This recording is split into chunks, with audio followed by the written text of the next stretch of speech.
자, 이번에 강의할 내용은 메인보드 수리 실전 과정 제4강입니다. 빠른 고장 점검 및 수리 방법에 대해서 말씀드리도록 하겠습니다. 자, 이번에 수리 입고된 제품은요, 결론부터 말씀드리자면 화면 무 현상입니다. 화면 무 현상에 대해서 수리한 내용을 가지고 오늘 교육을 진행하도록 하겠습니다. 자, 그러면 오늘 교육할 내용에 대해서 간략하게 좀 살펴보고 넘어가겠습니다.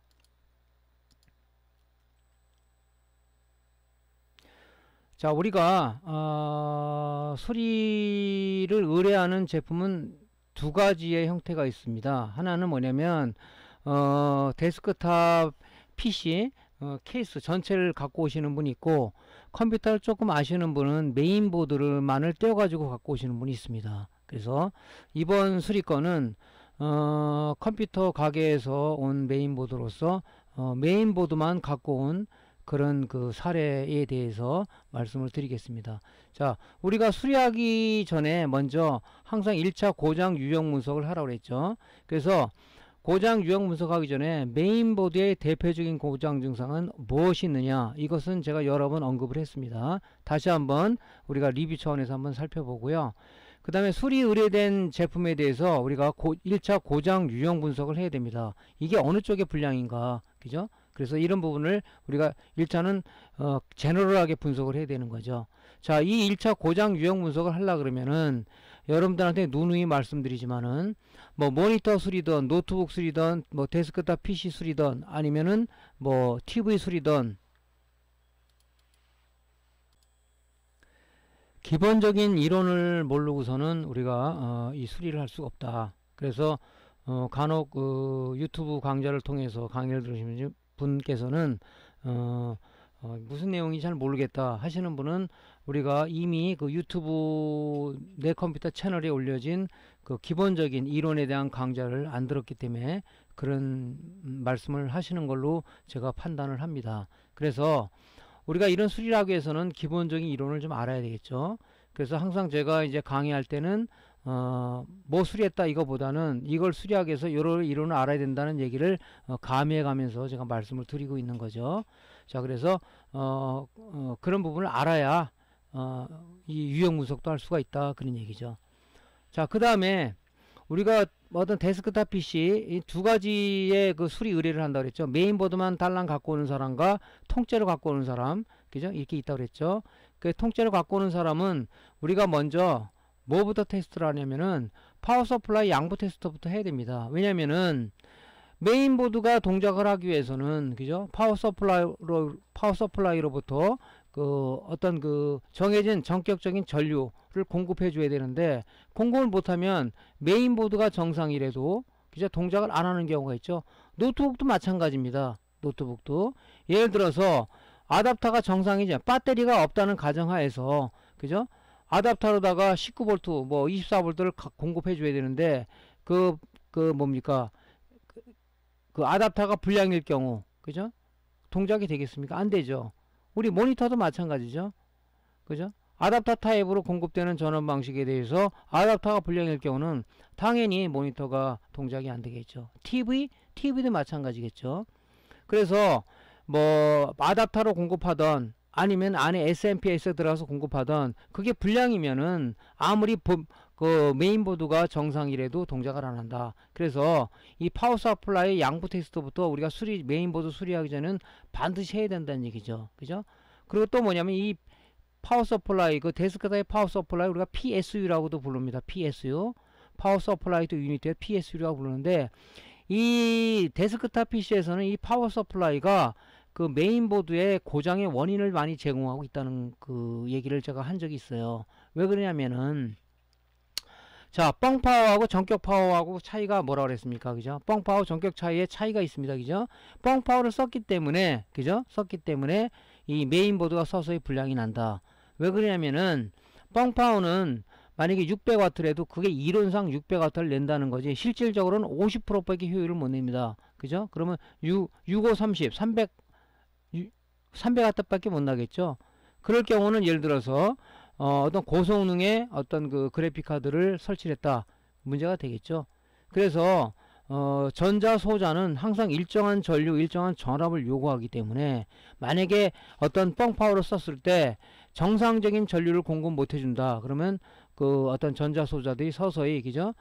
진행성 불량으로 돼가는 경우를 많이 있다는 얘기를 제가 여러 번 말씀드렸죠. 그래서 먼저 파워 서플라이 양부 테스트부터 하는 겁니다. 이걸. 그래서 이상이 있으면은 그죠? 먼저 걔부터 양품을 교체해서 이제 메인보드가 정상 가동되는지 안 가동되는지 봐야 되니까 항상 요거는 우리가 먼저 해야 된다. 그죠? 성격 급하신 분은 그냥 전기부터 넣어가지고 하는데 그러지 마시고 그죠? 우리가 저 립스보드 수리할 때도 뭡니까? 뻥방지 지그를 통해서 먼저 하죠. 쇼트난 부분은 뭡니까? 전구가 켜지니까 다른 쪽에 데미지를 덜 주기 위해서 뻥방지 지그를 통해서 우리가 전기를 넣죠. 그거나 마찬가지죠. 먼저 전기부터 넣지 말고 파워 서플라이를 메인보드하고 분리해서 파워 서플라이가 이상이 있는 점을 점검을 한 다음에 정상이다 그러면 이제 그때 전원을 놓고 점검을 해야 되겠죠. 자, 그 다음에 우리가 이제 수리맨들이 많이 등한시하고 또 귀찮아하는 부분이 뭡니까? 수리가 들어오면 메인보드 수리하기 전에 먼저 먼지를 좀 깨끗이 제거를 해야 되는데 먼지 제거를 안 하시는 분들이 굉장히 많아요. 특히 이제 우리 매장으로는 이제 2차, 3차 거쳐서 오는 메인보드들 컴퓨터 가게 사장님들이 수리 못해서 오는 그런 분을 봤을 때 뭐 손은 뭐 됐어요. 그죠? 뭐 콘덴사도 갈아보고 막 했는데 먼지는 그대로 꽉 차 있습니다. 이럴 경우는 메인보드는 먼지와 그죠? 열로 인한 고장이 많다고 그랬죠. 특히 먼지가 있으면은 노이즈가 발생할 수 있다. 또 먼지가 있으면은 여름 같은 데는 습기가 차가지고 그죠? 그것이 어떤 그 습기가 차가지고 어떤 소자들의 쇼트를 일으킬 수 있다는 거죠. 그죠? 그래서 반드시 우리가 수리 전에는 히트싱크까지 분해를 해서 완전하게 먼지를 제거한 다음에 수리를 임해야 되겠다 하는 것을 우리가 요건 기본적으로 기본 우리 자세로다가 좀 정립을 했으면 좋겠다 하는 얘기를 드립니다. 그 다음에 항상 우리가 뭐냐면 전기를 넣기 전에 우리가 항상 뭡니까? 유관 검사를 하라고 그랬습니다. 유관 검사. 유관 검사를 했을 때 좀 경험이 있으신 분들은 좀 찾아내요. 소자가 열화된 부분이라든가 아니면 PCB가 열화된 부분이라든가 아니면 패턴이 어떤 단선이 됐다든가 이런 부분들을 우리가 찾아낼 수 있는데 초보자는 좀 어렵겠죠. 경험이 쌓이게 되면은 유관 검사를 인해서 한 50% 이상을 잡아낼 수가 있습니다. 우리 이제 모니터 수리를 많이 하시죠. 모니터 수리 보면 립스보드 쪽에 딱 보면 여러분들 이거 탔네. 이거 뭐 션트 저항이 이거 깨졌네. 이렇게 뭐 여러분들이 스스로가 판단을 하지 않습니까? 그거는 초보자보다도 수리를 진행한 사람은 그런 부분에 대한 능력이 배가가 된다 이 얘기죠. 그래서 항상 뭐 어떤 수리를 하든 간에 항상 전기를 넣기 전에 유관 검사부터 거친 다음에 다음부터 측정기구를 대든가 전기를 넣든가 하는 부분을 우리가 이것도 습관화를 해야 된다. 4번하고 5번은 우리가 좀 습관화를 시켜야 될 그런 사항입니다. 이 부분은.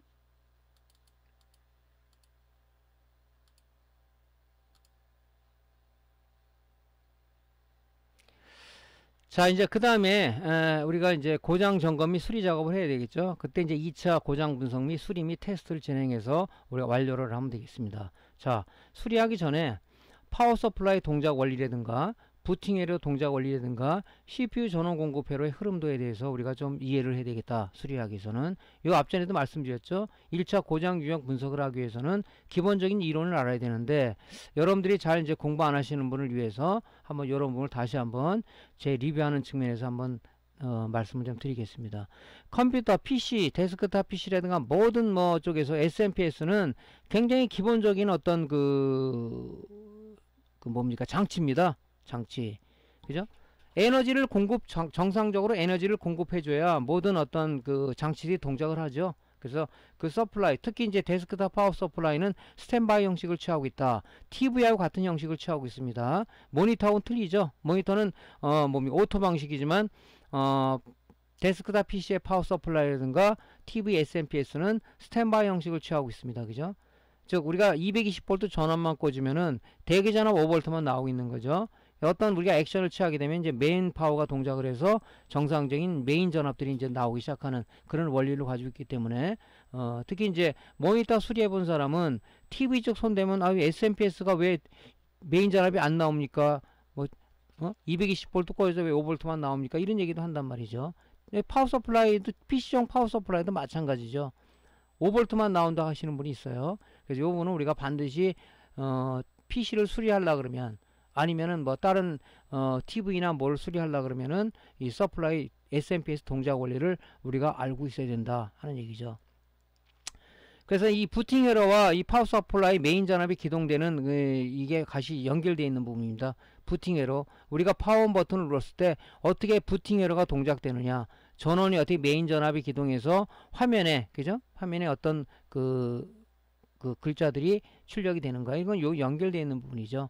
그 다음에 CPU 전원 공급 회로 흐름도는 우리가 좀 왜 알아야 되냐면은 파워는 우리가 5V, 12V, 3.3V 밖에 나오질 않습니다. 하지만 CPU는 보통 2V 미만이 걸리기 때문에 CPU에 따라서 걔가 원하는 공급 전압이 VID 값이라는 게 있습니다. 그 값을 우리가 이제 그 12V 파워 서플라이로부터 12V 전원을 받아서 CPU가 필요한 VID 값에 의해서 전원부가 동작을 하는 거죠. PWM과 FET가 동작을 해서 스위칭을 해서 이 CPU가 내부에 있는, 그죠? 그 원하는 전기를 만들어 주기 위해서 이 전원 공급 회로가 따로 돼 있습니다. 이게, 그죠?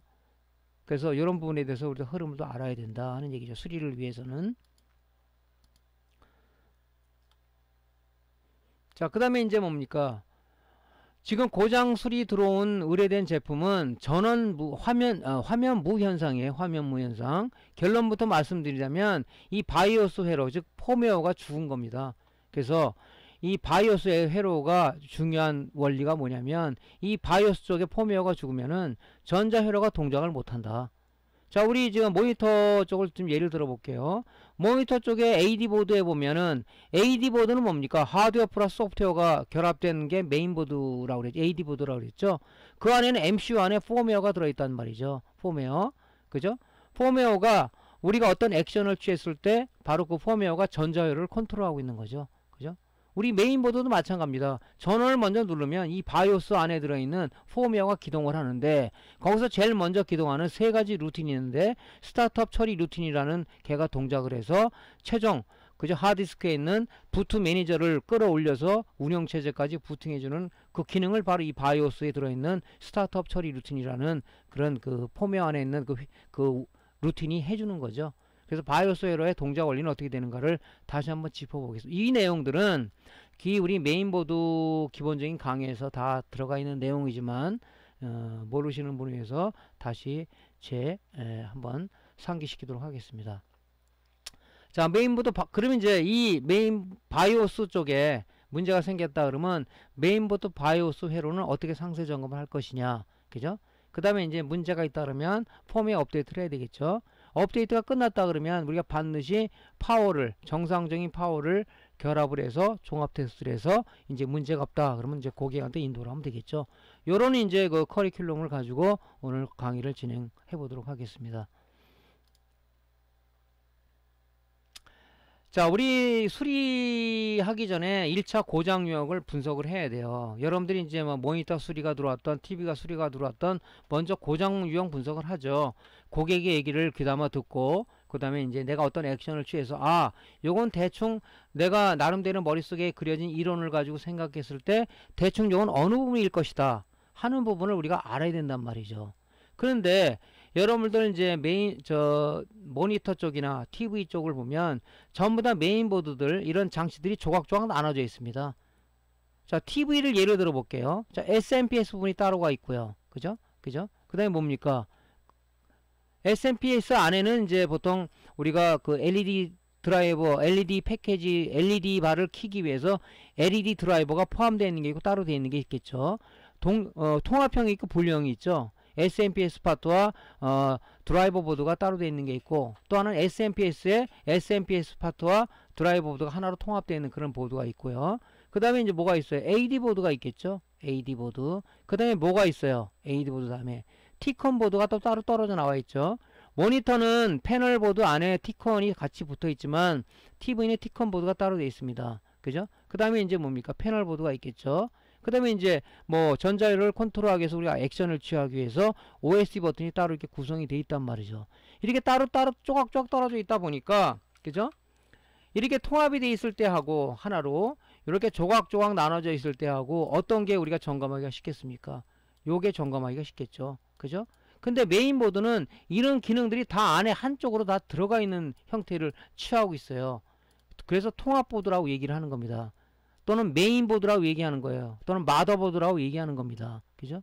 여기 보면은 전부 다 들어가 있어요. 뭐 전원 공급 에러, 뭐 부팅 에러, 시모스 에러, 바이오스 에러, 뭐 인터페이스 에러 이런 부분들이 그죠? 이 안에 다 잡아져 들어가 있기 때문에 우리가 고장 요소를 파악하기가 굉장히 힘듭니다. 이런 부분들을.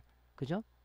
그러니까 우리가 쉽게 얘기해서 이런 부분을 갖다가 이제 우리가 추리하기 위해서는 여러분들이 어떤 이제 그 작업을 해야 됩니까? 그죠? 어떤 작업을 해야 되겠어요? 이론을 많이 알아야 된다. 이론을. 그죠? 그래서 우리가 스스로 이제 그 메인보드에 대한 이론을 그죠? 전원 공급 회로의 이론, 시모스 회로의 이론, 바이오스 회로의 이론, 부팅 회로에 대한 이론, 인터페이스 이론 이런 여러 가지 그 단계별 통합되어 있는 부분에 대해서 하나하나 우리가 알지 않으면 고장 요소 파악하기가 너무너무 어려운 거예요. 뭐 간혹 질문하더라고요. 이 저 메인보드에 대해서. 노트북도 이런 원리를 갖고 있는 거예요. 단지 뭐냐면 거기는 이제 뭡니까? 그죠? 이 지금 그 액정 패널을 기동하기 위해서 액정 그죠? 이 드라이버 보드하고 이런 부분이 여기 내장이 되어 있는 거고요. 그죠? 여기에. 그다음에 뭡니까? 이 배터리로다가 운영할 것이냐 아니면은 아답터를 할 것이냐 그런 그 AI 칩이 있어서 걔가 그런 판단을 해 주는 거죠. 그런 것만 틀리는 거지 원리는 같다 이거죠. 그죠? 그래서 우리가 이제 메인보드의 대표적인 고장 증상은 우리가 크게 세 가지를 둘 수가 있습니다. 그죠? 전원무 현상. 아예 전원이 들어가지가 않는 겁니다. 그죠? 파워 버튼을 눌러도 전원이 들어가지 현상. 그죠? 목통인 상태를 우리가 전원무 현상이라고 그러고 화면무 현상이 뭡니까? 파워 버튼은 전원은 들어가는데 화면에 아무것도 출력이 되지 않는 그런 경우가 있어요. 그죠? 이제 포스팅이 안 되는 증상이 있는데 이런 화면무 증상은 보통 우리가 어떤 경우가 있냐면 어떤 그 전원이 그죠? 이 파트마다 CPU제의 전원 공급 회로가 어떤 딸려서 또 메모리 쪽에 전원 공급이 딸려서 또 이 바이오스 쪽에 어떤 그 MCU에 들어가는 VCC 전압이 딸려서 안 되는 경우도 있겠지만 그죠? 이런 경우도 있어요. 하지만 펌웨어가 손상인 경우도 화면무 현상을 일으킨다는 얘기죠. 왜? 제일 먼저 파워를 누르면 어떻게 뭐가 기동을 한다 했으면 여기 MCU 안에 있는 펌웨어가 바이오스 쪽에서 스타트업 처리 루트를 먼저 읽는 거예요. 근데 걔가 손상이 되면 못 읽으니까 당연히 아무것도 안 되겠죠.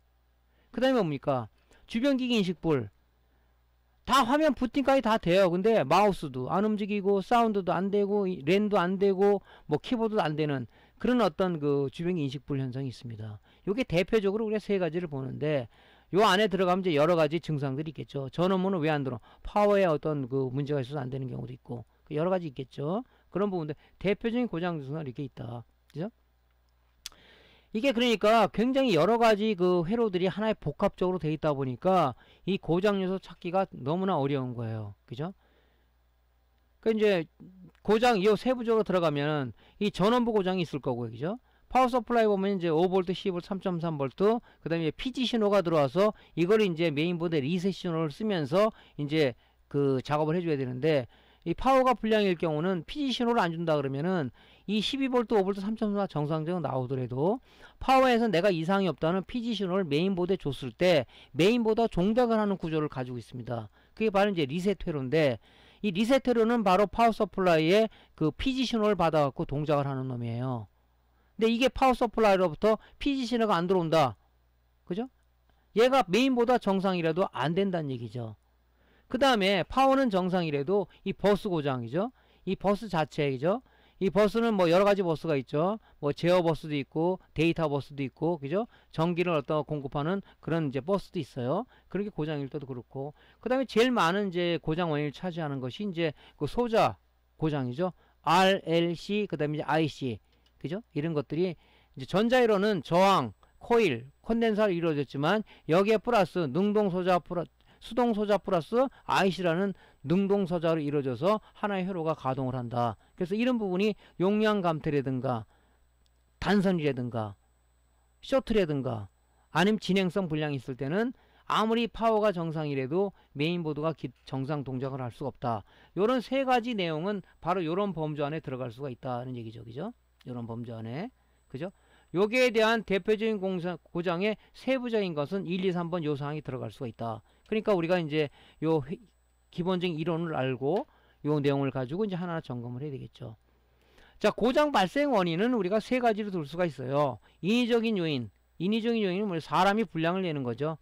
우리가 이제 사고도 인재라는 건 뭐 사람이 잘못해서 나는 사고를 인재라고 하지 않습니까? 우리 메인보드도 인위적인 요인이 있어요. 그러니까 이제 뭐 메모리를 구입을 해서 확장을 할 때, 아니면 이제 특히 이제 이 그래픽 카드를 살 때 여기 안에 슬롯에 아주 굉장히 예민한 핀들이 많이 있는데 이걸 우격 따짐으로 넣는다든가 안 빠진다고 해서 강력하게 잡아당긴 락을 풀고 락을 풀면서 끌어야 당겨야 되는데 강력하게 뭐 힘으로 잡아 뗐을 때는 이 쇼트가 이 인터페이스 이 회로 쪽에 문제가 생길 수가 있다는 얘기죠. 핀이 휜다든가 아니 핀이 쇼트가 된다든가 그런 부분이 있어요. 이런 부분들은 우리가 이제 사람이 고장을 발생시키는 원인이다. 간혹 이제 매장에 보면 이제 우리가 CPU는 이제 인텔 계열과 AMD 계열이 있는데 인텔 계열은 그죠? 이 CPU에 핀이 없습니다. 그죠? 근데 AMD 계열은 뭡니까? CPU에 핀이 이렇게 달려 있죠. 핀이 여기 CPU가 이렇게 있으면 여기 핀이 이렇게 달려 있어요. 그죠? 이 핀을 여기 소켓에 꽂는 거죠. 근데 이 핀에 들어가는 1번 방향에 이 표시가 있는데 이걸 무시하고 강제 꽂았다가 이 핀이 다 구부러져 오시는 분이 있어요. 이 버려야죠. 한두 개가 고장 나면은 요걸 우리가 인두기를 떼어가지고 그죠? 그 CPU에서 다리를 붙일 수는 있는데 지배적으로 많이면 할 수가 없죠. 이거를. 그래서 이제 그런 부분에 대해서 우리가 조심을 많이 해야 된다는 얘기죠. 그죠? 그래서 우리가 이제 뭐 소비자가 메모리를 확장해 달라 아니면 그래픽카드를 확장해 달라 CPU를 업그레이드 달라 왔을 때는 반드시 그런 부분들을 조심스럽게, 저 같은 경우도 이 CPU를 넣을 때 방향이 있잖아요. 그 노치라는 게 있죠. 노치. CPU가 이제 여러분들 뭐 보면은 이렇게 네모나게 있다면 여기 노치라는 부분이 있어요. 그죠? 그런 부분을 맞춰서 여기다 껴야 되는데 잘못해 나 방향을 바꿔서 꼈을 때 뭐가 뻑뻑해 보면 잘못되어 있어. 그러면 잘못한 핀이 이미 구부러져 있다는 것은 피기가 굉장히 힘들어요. 그러니까 조심하라는 얘기를. 여기다 노치가 있죠. 위치. 이 노치를 맞춰서 끼라고 이렇게 되어 있는 거죠. 여기가. 자, 그 다음에 환경적 요인이 있다. 환경적 요인. 그죠? 어떤 그 메인보드의 그 어떤 그 정전기로 인해서 우리가 보통 이제 메인보드 이런 걸 손댈 때, 메모리가 손댈 때 우리 사람 몸에는 전기가 흐릅니다. 그죠? 정전기가 발생이 돼요. 그런 부분들을 우리가 손에 방전을 시키고, 물론 뭐 손목에다 차고 하는 그죠? 어스라는 게 있긴 한데 귀찮아서 안 하죠. 그러면 쇠붙이 같은 데다 손을 한번 이렇게 댔다가 이런 부분을 끼는 게 좋겠죠. 정전기 같은 특히 이제 이런 반도체 칩들은 정전기에 굉장히 약해요. 특히 이제 메인보드의 IO 칩 같은 경우는 이런 굉장히 정전기에 약합니다. 그래서 우리가 그럴 때는 반드시 이제 손에 있는 전기, 몸에 있는 전기를 방전을 시킨 다음에, 저는 조립할 때 항상 그 뭡니까 쇠붙이 있잖아요. 책상 다리도 쇠붙이잖아요. 그 쇠붙이에다 양손을 갖다 좀 댄 다음에 이런 칩 같은 거를 끼고 빼고 하는 작업을 합니다.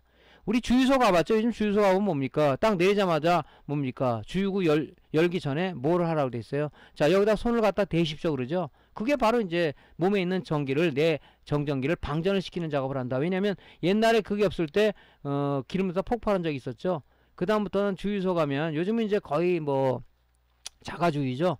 가면 그 앞에 붙어 있죠. 먼저 손을 대십시오. 대시고 작업하십시오 얘기하잖아요. 그게 바로 이제 그런 거죠. 그죠? 이 정전기라는 게 별거 아닌 것 같지만 굉장히 무섭습니다. 그죠? 그래서 이런 부분 때문에 어떤 문제를 일으킬 수 있다.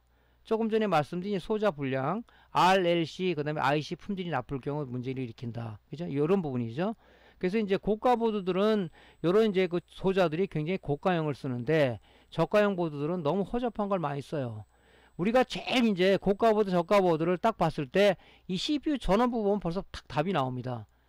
그죠? 이게 몇 페이지로 돼 있냐? 단상 전원부가 몇 페이지로 돼 있고, 이 소자들이 콘덴서가 과연 전에 콘덴을 썼냐, 솔리드 콘덴서를 썼냐. 그 다음에 이제 이런 코일도, 이 L이죠, L 소자죠. 코일도 뭐 어떤 그 트로이달 코일을 썼냐, 큐빅 코일을 썼냐. 큐빅 코일도 이렇게 완전히 막혀 있는 큐빅 코일이냐, 아니면은 여기 코일이 드러나는 반 큐빅 코일이냐, 이걸 판단해서 딱 보면 알 수가 있죠. 그죠? 그래서 그런 걸 썼을 때 양질의 전기를, 더 안정된 전기를 CPU에 공급할 수 있다. 그런 차이를 우리가 볼 수가 있죠. 그래서 메인보드 대표적인 고장 증상은 이렇게 있으며, 이런 고장 원인은 세부적으로 이런 게 있을 수가 있다. 그러니까 이런 내용을 머리에 이제 감 잡아서 여러분들이 이제 수리를 진행하면 되겠죠. 이거 전번에 한 번도 제가 언급해 드린 적이 있어요. 자, 우리가 육안으로 볼 때 불량 유형을 보면요, 이런 것들이 있습니다. 지금 이 특히 이제 칩셋은 여기 방열판 히트싱크라고 그러죠. 여기 덮여져 있는데, 이것들이 오래되면 먼지가 이렇게 해갖고, 지금 여기가 이게 먼지가 엄청나게 많습니다. 이 먼지가 또 잘 털어지지도 않아요. 결론적으로 뭐냐면 이 붓이나 이런 걸 털어야 된다는 얘기죠. 깨끗이. 이 칩셋 안에도, 칩셋은 여러분들한테 전에 한번 제가 말씀드린 게 있는데, 칩셋은 이렇게 보면 볼랍으로, BJ 타입으로 이 볼랍이 이렇게 붙어 있어요. 띄면은 요 사이에도 먼지가 엄청나게 많이 들어가 있다는 얘기죠. 요 사이에도 엄청나게 많이 들어가 있어요. 그러니까 여러분도 어떻게 해야 되겠습니까? 그죠? 요거를 다 털어내야 되겠죠. 그래서 컴프레셔로 털어내고, 요거는 컴프레셔도 안 털어져요. 그래서 어떻게 해요? 붓 같은 거 있죠? 여러분들 그 페인트 가게 가면 그 이 붓이 있어요. 조그만 붓, 소형 붓. 그거 갖다가 좀 털든가. 그래도 그 붓은 약하기 때문에 안 털어져요. 그럼 여러분들은 이제 뭡니까? 그 세척솔 있죠? 세척솔. 우리 갖고 있는 거. 그걸로다가 좀 이게 털어주시고, 그래도 안 된다 그러면 뭡니까? 턴 다음에 여기다가 이제 TC 용액을 좀 흠뻑 발라가지고 하면 되죠. 그죠? 그래서 이제 옛날에는 이게 안 털어지니까 어떻게 했냐면, 옛날에 메인보드가 귀하고 비싼 시절에는 메인보드용 초음파 세척기가 있었습니다. 초음파 세척기. 그걸 통해서 깨끗하게 세척을 하면 불량난 것도 바로 살아나는 경우도 많았어요. 그 옛날에 이제 스크랩업자들이 몇백 장을 이걸 갖다 했다가, 이제 이 사람들은 그런 걸 아니까 초음파 세척기에 이를 담궈 가지고 세척을 한 다음에 증발시킨 다음에 꽂으면 바로 동작하는 것들이 굉장히 많았습니다. 그래서 이제 저희 매장으로도 스크랩업자들이 이거 사세요 그러고 이제 뭐 10장씩 주고 간 게 바로 그렇게 작업한 것들이 많다는 얘기죠. 나중에 얘기 들어보니까 그런 얘기를 하더라고요. 초음파 세척기에 그 메인보드 그런 거 있지 않습니까? 담궜다가 하면 살아나는 것도 많아요. 그렇게 이제 작업을 하는 거죠. 근데 이게 이제 초음파 세척기에 약품을 넣고 하면은 아무래도 독성 물질이기 때문에 사람 건강에 안 좋죠. 저 같은 경우 애초부터 뭐 초음파 세척기를 안 했지만은, 대량으로 하는 데는 이제 메인보드용 초음파 세척기가 있습니다. 그걸로 하게 되면 아주 깔끔하게, 그죠? 쇠보드처럼 해갖고, 그렇게 인터넷에 나오는 것들은 아마 초음파 세척기로서 세척해서 아주 쇠보드처럼 나오는 것들이 아마 초음파 세척기로다가 이거를 클리닝 하지 않았을까 하는 생각도 듭니다. 그래서 어쨌든 간에 육안으로 봤을 때 이럴 때는 이건 반드시 제거해 주지 않으면 안 돼요. 왜 안 되냐면은 이런 것들이 노이즈의 어떤 원인을 발생을 시키고, 특히 이런 먼지와 먼지 사이에 지금 여기 칩 있잖아요. 이거 칩 콘덴서, 칩 코일이 있는데, 여기에 이제 여름 되면은 습도로 인해서 여기가 어떤 그 습도가 생기면은 이게 쇼트의 원인이 되죠. 그래서 반드시 털어줘야 된다는 얘기고, 그 다음에 이제 여러분들이 많이 하는 건 뭐 많이 했으니까 뭐 콘덴서 용량 감퇴되는 건 많이 봤겠죠. 그죠? 블룩블룩 튀어나오는 것들, 이런 것들. 그러면 여러분들 전에도 얘기했지만 요거 하나만 딱 갈면 안 된다는 얘기지. 요 주위에는 같은 용량의 요 콘덴서는 다 갈아주는 게 좋습니다. 왜냐하면 얘가 불량이 남으로써 이런 것들이 얘 역할을 대신했기 때문에 얘도 이미 용량 감퇴는 됐을 것이다 하는 감을 잡고, 요 같은 용량의 콘덴서는 다 갈아주시는 게 좋다. 이제 하나만 갈지 마라. 그런 얘기를 여러 번 했습니다. 자, 그 다음에 이제 우리가 아까 소자도 고급형과 저가형과 고가형이 있다고 그랬는데, 특히 저가형 FET도 보면 우리가 로우 RDS FET하고 일반 FET가 있다고 그랬죠.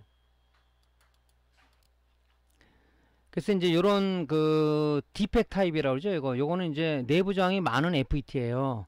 지금도 많이 사용을 하고 있고, 그래서 이제 저가 보드에는 이게 디펙 타입이 많이 들어가 있죠. 근데 고가 보드는 이제 로우 RDS FET라고 해요. 피펙 타입으로 보통 닉네임을 붙이는데, 내부 저항이, 그죠? 로우 RDS FET, 그죠? 드레인과 소스 안에 저항이 없는 거, 그죠? 그걸 쓰는 거고, 얘는 이제 RDS 값이 좀 높죠. 그래서 이게 쓰다 보면 열이 많이 나요. 그래서 이제 좀 고가 보드들은 이제 요런 게 옛날에 FET 쓰들이 여기다가 히트싱크를 얹어가지고 여기 썼었죠. 이렇게. 그죠? 그래서 이제 요런 부분들이 열화가 좀 심하단 말이죠. 눈으로 봤을 때 여기가 지금 요 구리 재질로 돼 있잖아요. 여기 드레인 소스, 게이트 소스가 요게 지금 보라색으로 이렇게 변한 게 있어요. 그런 것도 열화가 된 거니까, 열화가 됐다는 얘기는 결론적으로 뭐냐면은 이 안에 있는 그 소자들이 진행성 불량이 된다. 그래서 이런 거 반드시 갈아줘야 되겠죠. 그죠? 갈아줘야 됩니다.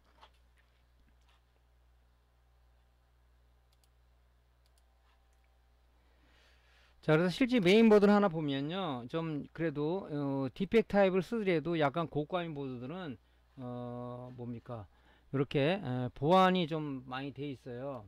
이 메인보드를 보면 이렇게 히트싱크가 접혀져 있는데, 요 히트싱크를 빼면 이게 디펙 타입이죠. 그죠? 디펙 타입 지금 본, 그죠? 이게 내부장이 많아서 이제 쓰다 보면 열이 많이 난단 말이죠. 특히 이제 CPU 전원부는 일을 많이 하니까 얘가 열이 많이 나요. 그러니까 요 히트싱크를 여기다 덮어놓은 거예요. 고가 보드들은. 그 저가 보드는 이게 없단 말이죠. 그러니까 여기가 많이 손상이 된단 말이죠. 그리고 이제 방장판 밑에도 보면 여기 쿨링 패드라 그래가지고 노트에 많이 쓰는 쿨링 패드까지 해서 한번 열을 더 식혀주는 요런 구조로 돼 있단 말이죠. 그죠? 그래서 우리가 딱 보더라도 이제 고가보다 저가 보드는 딱 구분할 수 있죠. 그죠? 그래서 이런 식으로 이제 그 보완이 되어 있는데, 이제 조금 본 이렇게 여기에 이제 그 방열판이 없는 거는 더욱더 열화가 많이 됩니다. 그래서 눈으로 가만히 보세요. 정상적인 거하고 비정상이 보면은 이것이 보라색처럼 시커멓게 변화해 있는 것들이 있어요. 걔는 100% 갈아야 되겠죠. 그리고 보드를 갖다 뒤에 들춰보면 지금 솔다 마스크니까 이게 그 뭡니까, 그 보라색 같은 거 진한 보라색으로 칠해져 있는데, 뭐 노란색 같이로 칠해진 그 솔다 마스크 되어 있는 메인보드는 뒤에 보면 이거 시커멓게 뒤에도 이 보드가 누러 있을 겁니다. 그런 것들은 이제 우리가 갈아줘야 되겠다, 이렇게 생각하시면 되겠죠. 자, 근데 부식된 소재예요. 보통 이제 그 먼지 같은 게 있고 막 이러면 먼지를 안 털어주게 되면, 특히 여름철에 습도가 많이 발생되지 않습니까? 습기로 인해서 이 지금 QFP 타입의 이 소자들은 이 다리가 굉장히 가느다라요. 그게 먼지로 인해서 여기가 습도가 생기면은, 그죠? 얘가 부식이 된단 말이죠. 그래서 먼지를 잘 털어야 되는 거예요. 이 부식이 되면 다리는 붙어 있는 것 같지만 실질적으로 얘가, 그죠? 견디질 못하겠죠? 예. 그래서 이런 부식된 소자들은 우리가 초기에 발견하면 TC를 좀 닦아내고 보완하면 되는데, 이미 그 이상을 넘어갔다면 교체해 주는 게 좋겠죠. 그죠?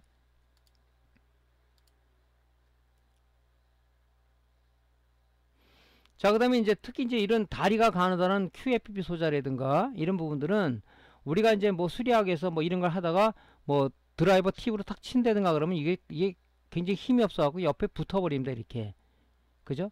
그러니까 유관 검사에서 잘 못 잡아내는 이유가 워낙 가느다랗게 조그맣기 때문에, 그죠? 요런 걸 잘 우리가 살펴봐야 돼. 특히 요렇게 다리가 많은 부품들. 우리 지금 저 모니터나 TV도 보면 요런 소자들을 쓰고 하는데 잘 봐야 돼요. 그게 이제 잘못 만져서 이렇게 같이 다리가 리드와 리드 사이가 붙었다면 쇼트죠, 쇼트. 그럼 무슨 문제가 생기겠어요? 이 소자가 전소가 된다든가 아니면은 뭐 어떤 동작을 안 하겠죠. 자, 이런 부분을 우리가 또 살펴봐야 됩니다. 또 우리가 이제 뭐 TC라든가 뭐 약품을 갖다 해가지고 이렇게 굳어가지고 이런 부분이 있어요. 이런 것도 쉽게 말하면 뭐냐면 이 패턴들의 부식 원인이 됩니다. 이런 것들도. 이런 것도 있으면 좀 가능한 좀 깨끗하게 제거해 주는 게 좋고요. 우리가 특히 이제 컨덴서 같은 부분 소자를 리드형 타입의, 그죠? IMD 부품을 갈 때 우리가 이제 수동 납 흡입기하고, 그죠? 인도와 같이 되는데, 그 납 흡입기를 빨면서 인도 TV 요 가느다란 패턴을 쳐가지고 요 실 패턴이 버스죠. 이게 아마 데이터 버스, 컨트롤 버스일 가능성이 큽니다. 이게 가느다란 패턴들이 탁 쳐가지고 눈에는 보이지 않지만 이게 끊어진 상태가 된 거죠. 그러면은 여기 제어 신호하고 데이터들이 왔다 갔다 하는 이 통로인데, 그죠? 쉽게 말해서 차선인데, 차들이 난 도로인데, 도로가 끊겨 있다 그러면 어떻게 되겠습니까? 안 되잖아요. 그죠? 그래서 이런 부분들도 우리가 할 때 조심을 해야 된다. 그래서 우리가 보통 이제 그 디솔더링 툴, 그죠? 인두하고 납 흡입이 갈 때 있는 걸 통해서 많이 하는데, 특히 이제 메인보드 쪽은 잘 안 떨어져요. 그게 디솔더링 툴로도. 그래서 보통 우리가 인두나 수동 흡입기를 많이 하는데, 특히 할 때 요 부분을 조심해야 된다. 인두 TV 이런 데 때려버리면은 이 패턴이 날아가 버려요. 이거 패턴 어떻게 이길 거예요? 이기 힘듭니다. 그죠? 자, 그 다음에 이제 손상된 칩셋인데 우리가 눈으로 확인이 안 되는 게 있어요. 이렇게 지금 여기 보면 눈에는 여러분들한테 쉽게 될지 모르겠지만 혹처럼 있죠. 부푸른 데가 있죠. 풀빵처럼 요 부분입니다. 요 부분. 이런 거는 이제 칩이 죽은 거죠. 칩이 죽은 겁니다. 그죠? 특히 어디가 쇼트가 내거나 하면 이게 타가지고, 그죠? 이런 식으로 볼록 튀어나와요. 잘 모르면 의심스럽다 그러면은 요게 이제 또 낙뢰 같은 게 맞으면 렌치 같은 거 이렇게 홈이 쏙 파집니다. 이렇게 손으로 이렇게 손가락으로 이렇게 문지르면은 거칠거칠한 부분이 잡혀요. 이런 것들은 손에 벌써 감각이 틀립니다. 그래서 우리가 손으로도 많이 이제 그 유관 검사, 그죠? 또 많이 하지만은, 그죠? 손으로도 많이 이렇게 우리가 점검을 합니다. 자, 그래서 이제 그렇게 여러분들이 좀 그 유관 검사를 충분히 해서 뭐 메인보드를 수리하던, 뭐 노트북 메인보드를 수리하던, 아니면 뭐 TV를 수리하던, 모니터를 수리하던, 그래픽카드를 수리하던 반드시 유관 검사하는 것을 습관을 시켜야 돼요. 성격이 급하니까 그냥 유관 안 하고 바로 전기 꽂고 막 측정기 되고 그러는데, 그것은 우리가 더 어떤 상황을 악화시킬 수가 있다. 그러니까 여러분들이 그런 부분들은 조금 차분한 마음으로, 수리하는 사람이 마음 급하면요 수리 못해요. 차분한 마음 갖고 여러분들이 좀 해주는 그런 자세가 좀 필요할 것 같다는 얘기죠. 자, 그 다음에 이제 우리가 데스크탑 통째로 수리 의뢰가 들어오는 제품은 뭐부터 하라고 그랬죠? 전기 넣기 전에. 자, 메인보드에서 그 파워 커넥터를, 그죠? 파워 커넥터를 제거한 상황에서 먼저 파워 서플라이 테스트를 하라고 그랬죠. 테스트 했을 때 제대로 전압이 나오냐.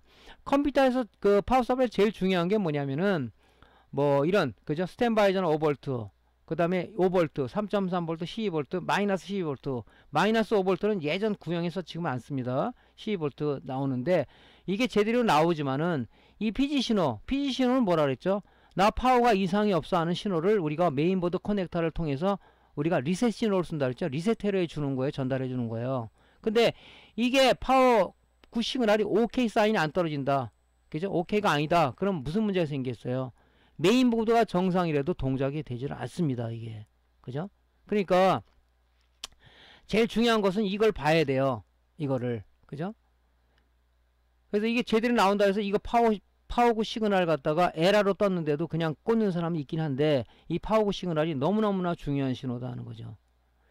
또 지금 뭐 여러분들이 갖고 있는 것은 이제 좀 고가 장비가 아니기 때문에 리플 전압이 안 나오는데, 리플 전압이라는 게 이게 상대적으로 높다 그러면 그건 교체해 줘야 돼. 보면 딱 열어보면 뭐 컨덴서라든가 이런 부분들이 많이 그 진행성 물이 있는 게 많습니다. 그죠? 그럴 때 리플 전압이 상당히 올라가요. 이게 수시로 왔다리 갔다리 한단 말이죠.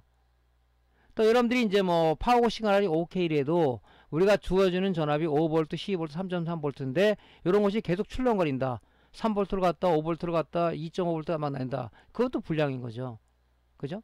이것이 어느 정도 오차 범위는 있어요. 오차 범위 있지만 출렁거리지 않고 OK 사인 정상적으로 떨어진다 그러면 정상이면서, 이 리플 전압이 왔다 갔다 하나. 여러분들 리플제는 아마 그런 그 계기판이 없을 겁니다. 리플이 왔다 갔다 한다면 이건 문제가 있는 거죠. 그죠?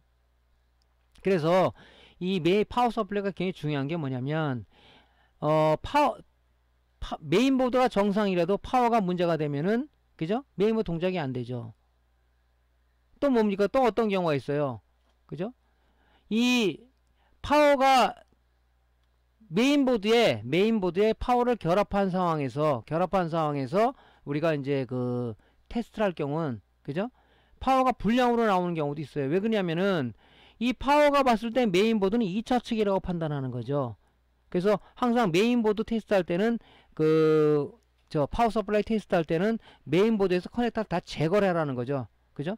제거하지 않은 상황에서 많이 한다면 메인보드가 어떤 소저가 쇼트가 됐다 그러면 얘가 파워 서플라이 피드백이 동작됐기 때문에 파워 서플라이가 불량으로 판별될 가능성이 크다는 얘기죠. 그러니까 여러분들이 파워 테스트 할 때 뭐라? 메인보드에서 파워 커넥터를 다 분리한 다음에 이 테스터 지구에 연결해서 테스트를 하라는 것이 이제 우리가 측정 포인트입니다. 그죠? 자, 그리고 이런 부분을 잘 봐야 돼요. 여러분들이.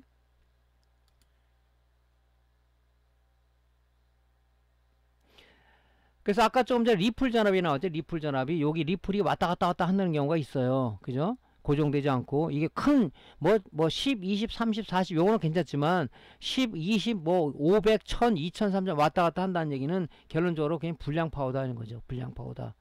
리플 전압은 뭐라고 그랬죠? 리플 전압은 직류 성분 속에 포함된 교류 성분이다. 즉 오실로스코프로 보면 오실로스코프로 보면 직류라는 것은 XY 좌표상에 봤을 때 시간에 따라서 크기와 방향이 일정한 거, 변함이 없는 이걸 우리가 DC이죠. 다이렉트 커렌트라고 얘기를 하는데, 그죠? 이 리플은 뭡니까? 이 직류 성분이 가다가 중간에 이 리플, 그죠? 이 교류 성분이 튀어나온다는 얘기죠. 이게 바로 뭐냐면 이 노이즈라는 얘기죠. 노이즈, 그죠? 노이즈라는 얘기죠. 노이즈니까 이것이 만약에 컴퓨터로 전달된다면 노이즈로 인해서 어떤 디지털 소자들이 오동작을 하는 경우가 있다. 반도체 소자들은 노이즈를 굉장히 싫어합니다. 노이즈를 싫어. 아주 적의 적. 그렇기 때문에 리플 전압이 나오는 것은 안 된다. 그죠? 이 리플 전압 여기 여러분들은 지금 동작 테스터 기계 이런 게 아마 안 돼 있을 겁니다. 이런 장비들이 예전에 나왔는데 지금은 이제 단종에서 안 나오는데요. 자, 그럼 불량인 파워를 한번 볼까요? 자, 이렇게 전압도 떨어지면서 이 피지 신호가 에러라고 떴죠. 에러라고. 그죠? 에러라고 떴습니다. 그죠? 에러라고. 보이시죠? 에러라고. 이런 것들은 갈아야 된다는 얘기죠. 이 전압이 규정치 못 미치거나 출렁거리거나 피지 신호가 에러로 떴을 때는 파워는 불량이다. 그래서 새 파워를 여러분도 항상 매장에 파워 세거나 하나 있죠. 그럴 때는 바로 해서 파워로 인한 메인보드 동작 안 됐다는 것을 알 수가 있는 거죠. 자, 이래서 우리가 이 테스터 지그를 통해서 이렇게 불량인 걸 판단할 수 있다. 여러분이 가지고 있는 그런 저가 장비도 가능해요. 근데 이제 리플 전압이라는 게 안 나오죠. 리플 전압이라는 게.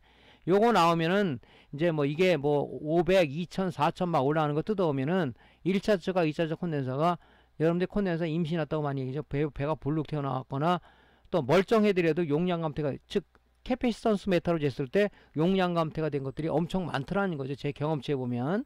그래서 요 리플 전압이 나오면은 참 우리가 측정하기가 좋은데, 그렇지 이제 요즘 나온 기계들은 리플 전압을 측정하는 게 없어서 저도 이제 그런 부분 이 지그를 한번 찾고 있는데 없더라고요. 해외 사이트에도 점검을 해봤는데 없더라고요. 있으면 참 좋죠. 이게 요거까지 나오면. 자, 그래서 이렇게 양부 테스트를 하는 겁니다. 요건 다른 파워를 한번 측정해 본 거죠.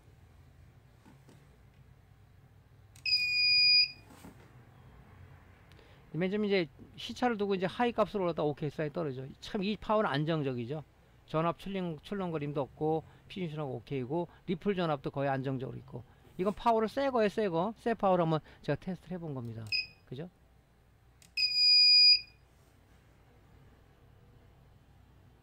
바로 오케이 사인은 안 뜬다 그랬죠. 파워가 기동을 해서 약간의 시간차를 두고 피지션을 갖다가 얘가 발생을 시켜서, 이 피지션을 어디 들어간다 그랬죠. 메인보드 커넥터를 통해서 피지션호가 어딜 들어가요. 그죠? 이 리셋 모듈로 들어가는 거죠. 그죠? 그 동작되게끔. 자, 우리가 이제 또 조금 전에 이제 특히 수리맨들이 싫어하고 참 그 게을리하는 부분이, 이제 메인보드 수리가 들어오면 분해 먼지를 제거를 안 하죠. 그죠? 그래서 제일 중요한 것은 어떤 그 메인보드는 먼지류나 열과 먼지로 인한 고장이 많다. 특히 먼지는 노이즈를 발생시키고, 특히 여름철에는 습도가 많기 때문에 어떤 그 먼지에 습기가 차가지고 소자를 쇼트를 발생시키는 원인이 있다. 그죠? 그런 얘기를 많이 제가 드렸죠. 그래서 먼저 우리가 제일 중요한 것은, 그냥 이 히트싱크가 덮여 있는데 이 상태로 먼지 터는 사람이 있어요. 그건 완벽하게 털리지 않으니까 제일 중요한 것은 히트싱크 있죠. 요거 방열파 되어 있는 요 고정 그 플라스틱 부분을 우리가 이 니퍼를 이용해서 해야 돼요. 니퍼를 이용해서. 니퍼의 락이 양쪽에 있어요. 락을 이렇게 해서 물리면서 누르면서 하면 쏙 빠집니다. 무리한 하면 이제 잘라져 버리겠죠. 그죠? 그러니까 중요한 게 뭐냐면, 요게는 지금 가느다란 데이터 버스하고 컨트롤 버스들이 지나가고 있는데, 요게 지금 니퍼가 앞에 이 날이 있기 때문에 잘못하면 이 패턴이 긁어먹어요. 그러니까 요 패턴을 손상 안 되게끔 기술적으로 락을 딱 물고, 그죠? 물고 여러분이 빼야 되겠죠. 그죠? 그 다음에 여러분들 이제 요 뒤에 보면은 그 이 히트싱크가 있는데, 이 락을 풀더라도 히트싱크가 특히 칩셋 부분은 안 빠지는 경우가 있어요. 안 빠지는 경우가. 왜 그러냐면은 칩셋 부분에는, 히트싱크와 칩셋 부분에는 써멀 그리스가 발라져 있는데, 이게 오래 사용하다 보면 이 써멀 그리스가 말라가지고 딱 뭐 이런 그 접착제랑 붙어버립니다. 그죠? 잘 안 떨어지는 경우가 있어요. 그걸 무리한 힘을 이거 잡아 빼면은 내가 여러분들한테 조금 전에 무슨 얘기를 했죠? 칩셋은 이 BJ 타입으로 돼 있다고 그랬죠? BJ 타입으로 돼 있는데, 그죠? 이 볼랍이 여기 다 붙어 있는 거예요. 이렇게 쪽쪽쪽쪽 붙어서 이게 회로하고 붙어 있는데, 이 힘을 줘서 빼면은 이 PCB와, 그죠? 이 PCB와 칩셋 사이에 이 볼랍이 이렇게 붙어 있습니다. 그죠? 여기서 떨어지든가 여기서 떨어지는 냉납 현상을 유발할 수가 있습니다. 그죠? 제가 옛날 초보 시절에 한번 그런 적이 있어요. 이게 안 떨어져서 강력했더니 이게 이쪽에 하나 좀 보니까 좀 떠 있는 것 같더라고. 이게 일어난 거죠, 이렇게. 이게 뭐 일어나서 패턴이나 여기 칩셋 패드가 손상이 안 되면 다시 붙이면 되는데, 그러지 않은 경우는 대부분 이 패턴을 들고 일어나 버린단 말이죠. 그럴 경우는 버려야 되겠죠. 방법이 없잖아요, 이거. 자, 그래서 요거 할 때 조심해야 된다, 그죠? 우리가 이런 것은 뭐 서비스 차원에서 향후에 재콜이 발생하기라는 그런 방지도 있지만은, 그죠?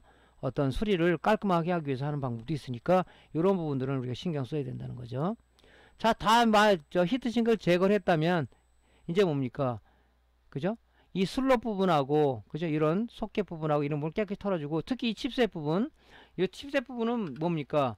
여기도 먼지가 많지만 이 안에도 먼지가 많아요. 그러니까 이 방향으로 한번 불어주고, 이 방향으로 한번 불어주고, 이 방향으로 한번 불어주고, 이 방향으로 불어주는 이런 방법을 좀 써서 깨끗하게 정리를 해줘야 돼요. 그죠? 그래서 이 부분에 있는 먼지가 이리 날아가게끔 이게 빠지도록 해갖고 좀 먼지가 빠지도록 한다면 이제 우리가 수리를 해야 된다는 얘기죠. 요거 여러분들이 메인보드 수리하는 사람들은, 이제 하려고 하는 사람들은 요 먼지 제거 항상 신경 좀 쓰세요. 자, 이런 식으로 방열판이 덮여져 있죠. 이 먼지 보세요. 먼지, 이 먼지들이 엄청 많죠 지금. 예, 먼지들 이 사이에도 껴 있을 거란 말이죠. 자, 이 니퍼를 가지고 락 부분을 갖다 눌러주세요. 이렇게 누른 다음에 한쪽 손으로 잡아 빼면은 쏙 빠집니다. 이렇게.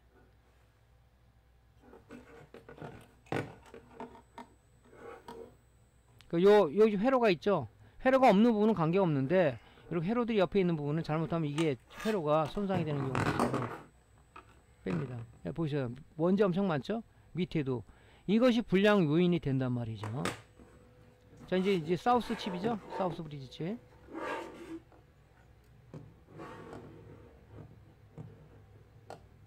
락을 갖다 지금 딱 눌러주세요. 손으로 이렇게 딱 잡으면 빼져요. 자, 이쪽도 이 회로들이 있는 부분을 조심해야 됩니다.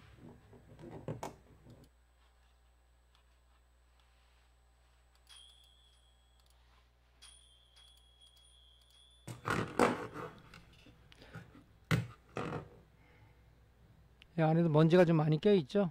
예.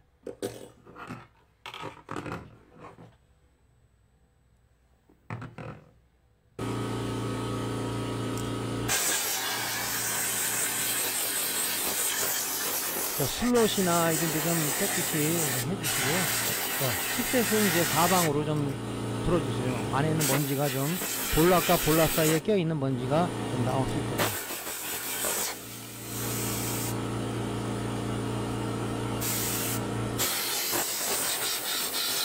사실 이 TF 타입 이런 사이에도 많이 먼지가 있거든요. 그러니까 먼지를 제거할 때는 좀 이렇게 여러 군데 골고루 좀 잘 먼지를 털어주시면 좋겠죠. 자, 방열판을 좀 털어주시고요.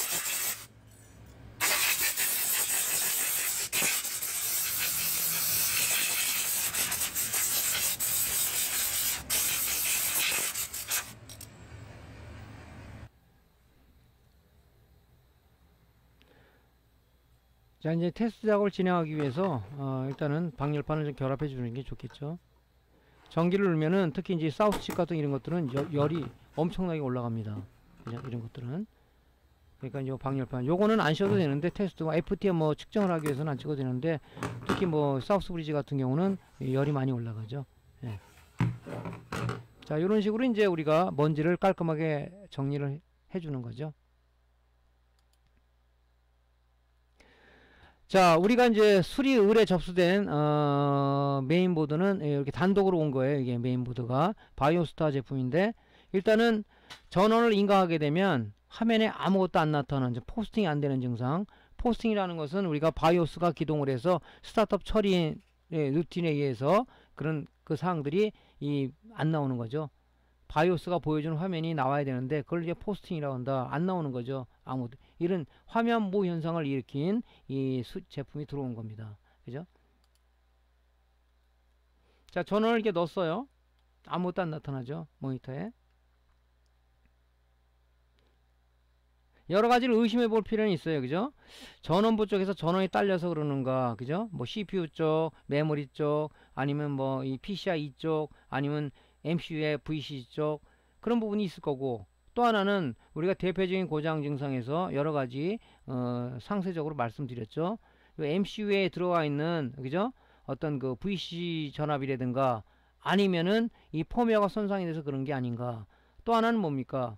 또 하나는 얘가 정상이라도 클락이 제대로 공급이 안 되면 어떤 증상이 있습니까? 동작이 안 되겠죠. 클락이라는 건 뭐라 그랬죠? 클락. 우리 모니터 AD 보드에 보면 MCU 옆에 보면 보통 조그만 크리스탈이 하나 붙어 있는데 수정 발진자라고 얘기합니다. 그는 뭐냐면 모든 소자는 혼자 동작을 못 해요.